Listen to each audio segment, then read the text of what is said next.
Tanggo hilang. Udah mulai. Halo guys, kita akan menyaksikan penampilan Alvaro di pendongeng judulnya Kisah Mula Reog Ponorogo. Kisah Mula Reog Ponorogo.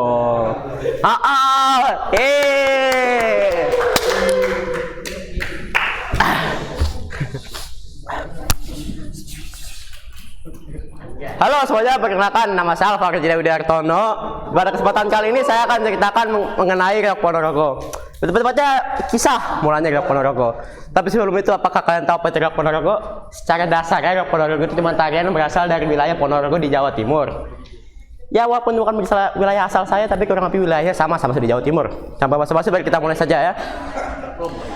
Pada suatu hari di sebuah kerajaan, tepatnya kerajaan Kediri, terdapat sebuah putri dari seorang raja yang sangat cantik. Saking cantiknya, beberapa raja di wilayah tersebut menginginkan untuk melamarnya. Namun sang putri tidak memiliki niatan ataupun memiliki alasan untuk menyetujuinya atau menerima lamaran dari mereka tentunya.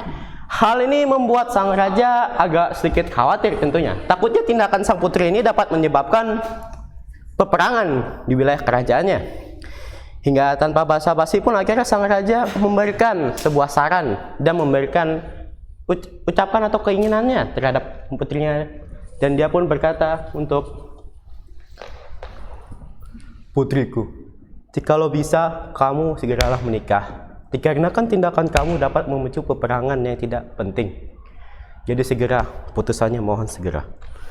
Dan sang putri pun tentu menjawab dengan setelah berpikir sebentar gitu ya, nggak panjang, nggak lama, bentar doang. Dia pun berkata, baiklah ya, aku akan menikah dengan satu syarat. Jika seorang tersebut terdapat syaratnya adalah yang mampu melamarku adalah orang yang telah berhasil melewati atau memenuhi sayembara yang telah kutetapkan. Dan sang raja pun tentu penasaran apa yang diinginkan atau syarat-syarat dari sayembara tersebut tentunya kan. Dan sang putri pun berkata, syaratnya adalah tarian yang belum pernah ada di penjuru negeri itu pada masanya tentunya, dan perjalanan yang diiringi oleh 140 kembar kuda dan sebuah hewan berkepala dua. Tentu ini zaman mistis, jadi banyak hal-hal yang tidak masuk akal tentunya ya. Setelah mengetahui syarat-syarat yang diberikan oleh sang putrinya, sang raja hanya bisa menghela nafas dikarenakan betapa sulitnya dan betapa ribet atau rumitnya kemauan atau syarat-syarat sang anaknya tersebut. Dia pun hanya bisa pasrah tentunya. Setelah mendengar syaratnya dan setelah berpikir panjang dan menerima kenyataan, dia pun memerintahkan untuk menyebarkan informasi ini ke seluruh penjuru wilayahnya. Tentu mendengar ini banyak raja yang tidak terima dikarenakan syaratnya yang sangat sulit dan tidak masuk akal.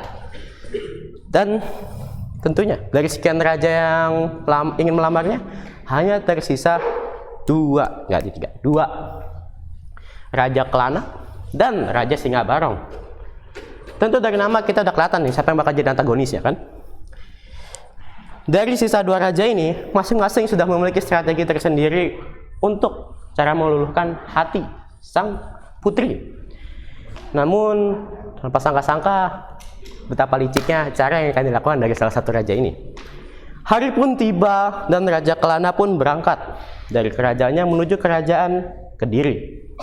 Di tengah-tengah mereka masuk hutan, mereka pun disergap oleh sebuah singa yang mengamuk. Singa ini bisa bicara. Berdasarkan nama yang saya sebutkan tadi, bisa tebak singa ini siapa. Benar, ini adalah Raja Singabarong yang telah berubah jadi singa. Jangan tanya kenapa, saya juga nggak paham. Berubah menjadi singa karena tidak ada yang bisa menahan amukan dari singa ini. Pasukan-pasukan yang telah dibawa oleh Raja Kelana akhirnya mau tidak mau pun bertumpah darah. Namun setelah melihat kejadian terjadi di depan matanya, sang Raja Kelana hanya bisa berpikir secara cepat apa yang dia bisa lakukan untuk menghentikan kejadian ini. Untungnya dia membawa hewan peliharaannya, sang merak. Meraknya ini sangat indah dan anggun. Untungnya dikarenakan sifat natural aslinya unggas memakan kutu lebih tepatnya. Jadi tanpa pikir panjang, sang raja hanya melempar meraknya ke di atas leher sang singa. Dan tanpa lama, sang merak memakan kutu-kutu yang ada di leher sang singa. Sang singa barong berhenti mengamuk dikarenakan sudah terlena. Di tengah-tengah aksi yang memalukan ini, Raja Kelana hanya bisa tersenyum dikarenakan ia melihat betapa indahnya. Lebih tepatnya dia mendapatkan ide untuk hewan yang berkepala dua yang belum ia bawa syaratnya. Tentunya karena zaman mistis seperti saya ucapkan tadi, dia mengeluarkan pecut yang menyatukan dua makhluk hidup jadi satu, nama pecut Sandiaman. Ia pecut dan mengeluarkan suara yang sangat menggelegar.